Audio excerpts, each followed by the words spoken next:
Assalomu alaykum qadrli kuzatuvchilar. Siz bilan o'qituvchingiz Usmonova Nodira Bahodirovna. Bugun biz siz bilan 4-sinf ona tili darsining otlarning kelishik qo'shimchalari bilan qo'llanilishi mavzusini o'rganamiz. Kanalimga obuna bo'lishni unutmang. Oldinda yanada qiziqarli darslar bor.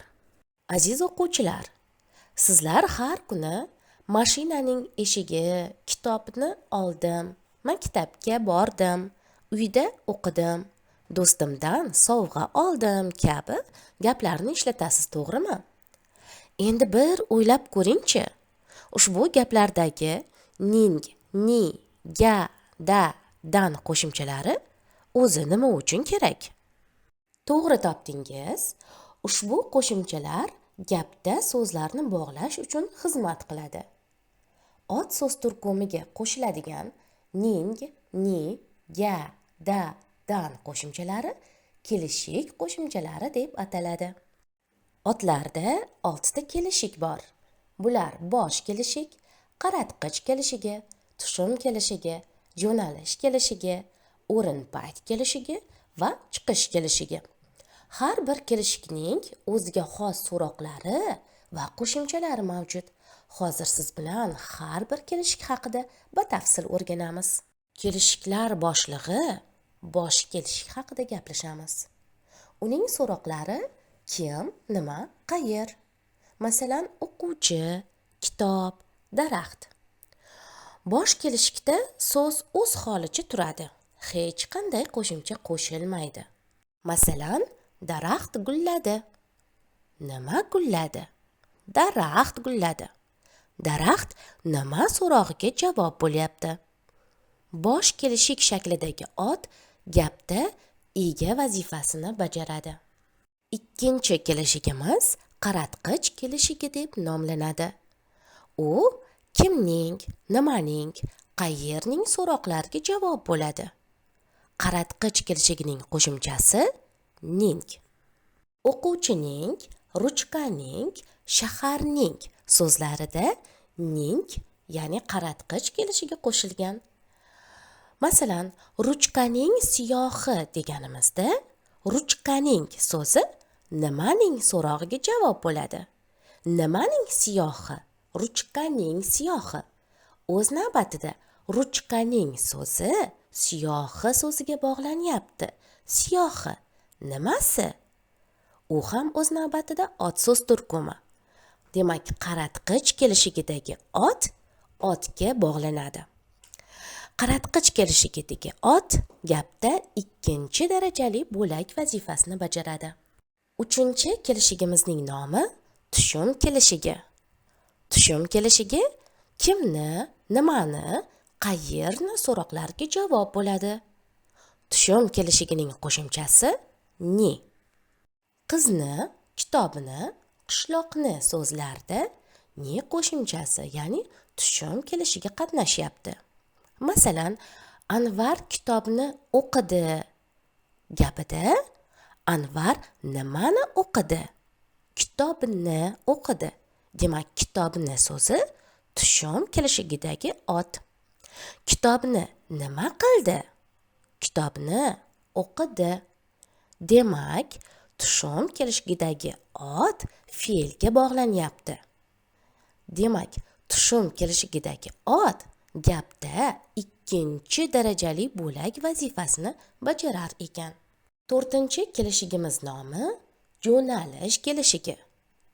U kimga, nimaga, qayerga so'roqlarga javob bo'ladi. Jo'nalish kelishigi ga, ka yoki qa qo'shimchalariga ega.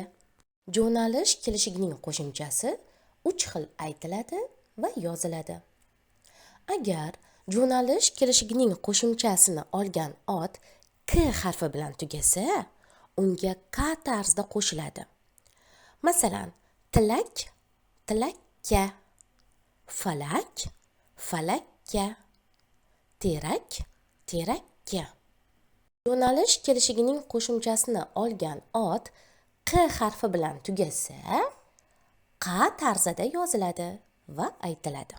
Masalan, qishloqqa, qayiqqa, ayiqqa, qa va hokazo.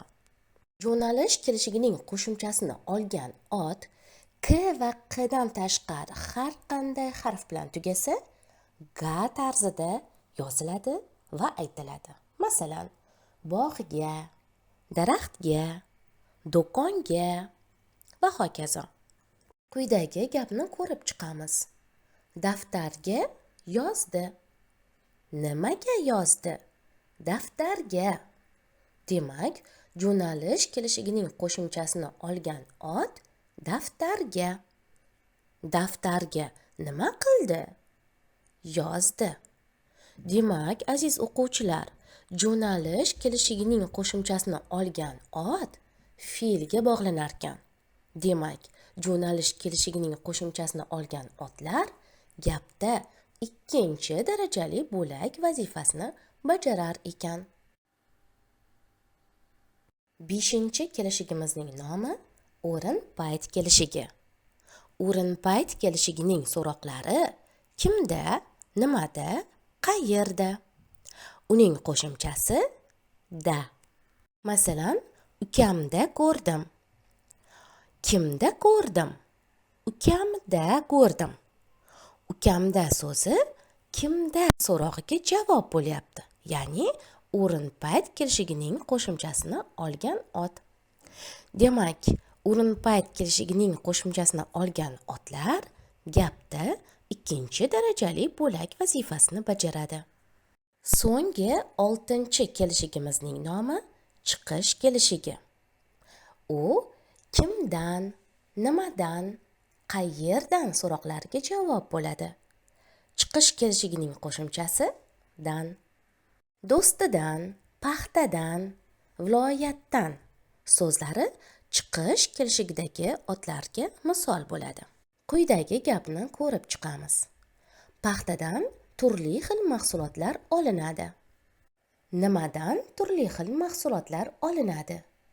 Paxtadan turli xil mahsulotlar olinadi. Paxtadan so'zi nimadan so'rog'iga javob bo'ladi. Demak, u chiqish kelishigidagi ot. Chiqish kelishigidagi ot gaplarda ikkinchi darajali bo'lak vazifasini bajaradi. Aziz o'quvchilar, hozir siz otlardagi 6 ta kelishiklar haqida qisqacha ma'lumotlarga ega bo'ldingiz. Ana endi mana shu egallagan bilimlaringiz asosida darslikdagi mashqlarni maza qilib bajarasiz.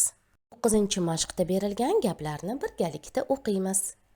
Kitob bilim manbai.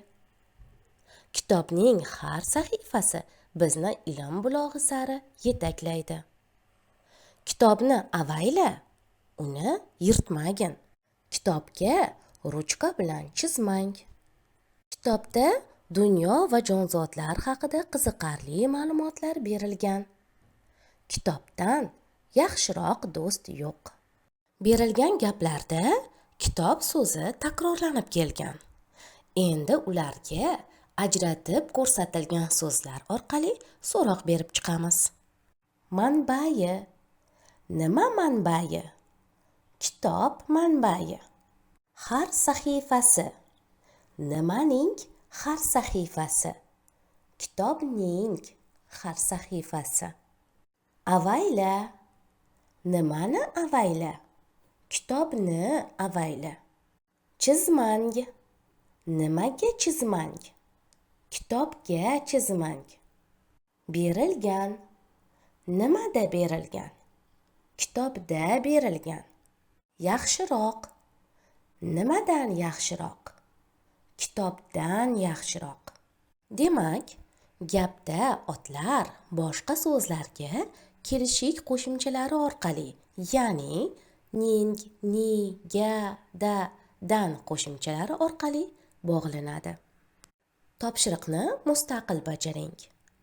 Kitob, kitobning, kitobni, kitobga, kitobda, kitobdan otlarini ajratib ko'rsatilgan so'zlar bilan birgalikda husni xat asosida ko'chirib yozing. Topshiriqni to'g'ri bajarganligingizni tekshiring.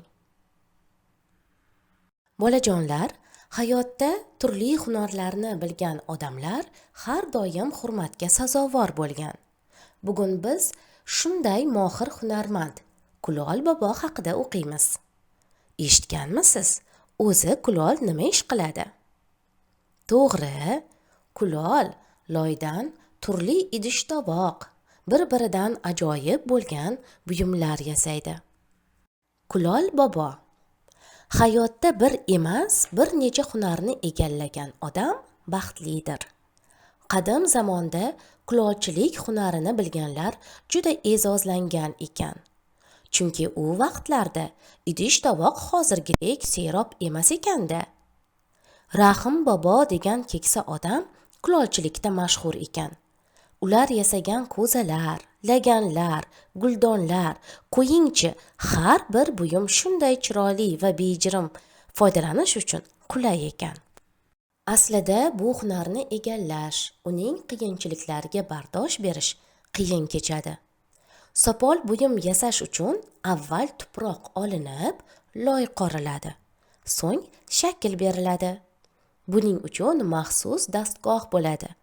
Rahim bobo murakkab bu ishni qunt va chidam bilan sifatli bajarar ekanlar. Rahim bobo ko'p shogirdlariga o'zlarining hunarlarini o'rgatganlar.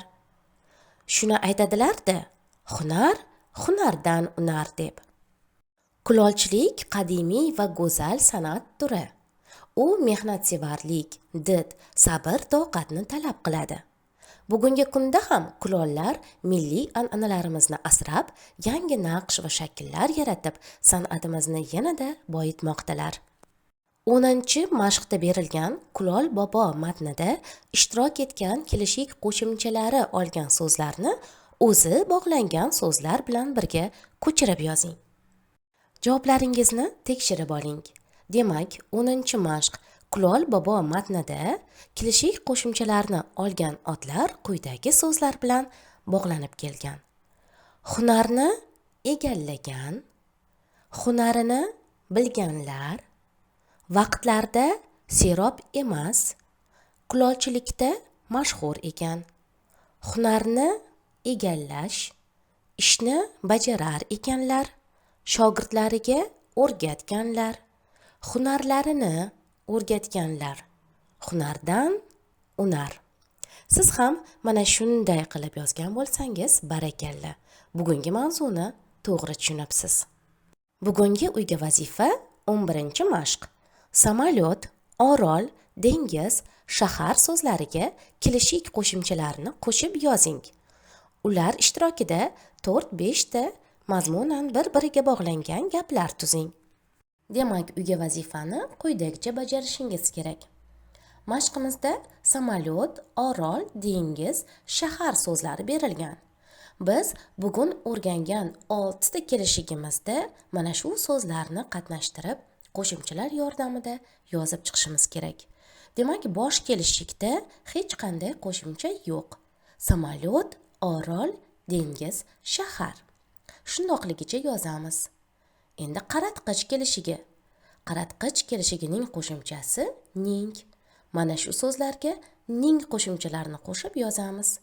Samolyotning, orolning, dengizning, shaharning. Endigi navbat tushum kelishigiga. Tushum kelishigining qo'shimchasi ni. Va uni quyidagicha yozamiz. Samolyotni, orolni, dengizni, shaharni. Jo'nalish kelishigi.